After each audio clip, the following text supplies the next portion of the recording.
बुन्टीलाई घर परिवारका नन्द जेठाजु र अन्यले एकदमै दुःख दिइरहेका छन्, तैपनि उनी विचलित भइरहेकी छैनन्।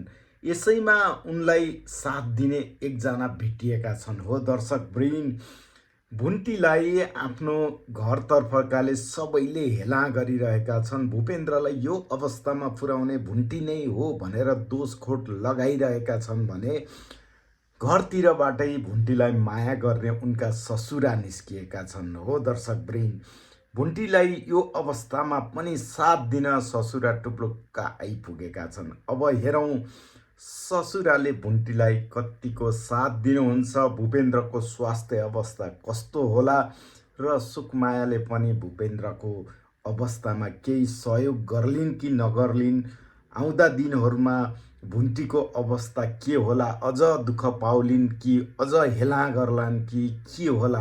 अहिलेको अवस्था हेर्दाखेरि भुन्टी पनि एकदमै कठोर बनेकी छन्, स्ट्रङ बनेकी छन्। उनका घर परिवारले उनलाई एकदमै हेला गरे पनि उनले प्रतिकारमा उत्रिरहेकी छन्, प्रतिकार गरिरहेकी छन् र आफू स्ट्रङ भइरहेकी छन्, भूपेन्द्रलाई स्याहार सुसार गरिरहेकी छन् भने अब उनलाई साथ सपोर्ट दिन अहिले टुप्लुक्क ससुरा बुवा आइसक्नु भएको छ। अब ससुरा बुवाले के कस्तो गर्नुहुन्छ आउँदा दिनहरूमा हेर्न बाँकी नै छ भने यता भुन्टीकी नन्दले पनि अहिले खेदो खनिरहेकी छन्, तर खेदो खने पनि भुन्टी डग्नेवाला छैनन्। भुन्टीले आफू स्ट्रङ भएर आफ्नी नन्दसँग पनि प्रतिकार गरिरहेकी छन् भने यस्तो अवस्थामा सम्पूर्ण दर्शकहरूले भुन्टीलाई स्ट्रङको लागि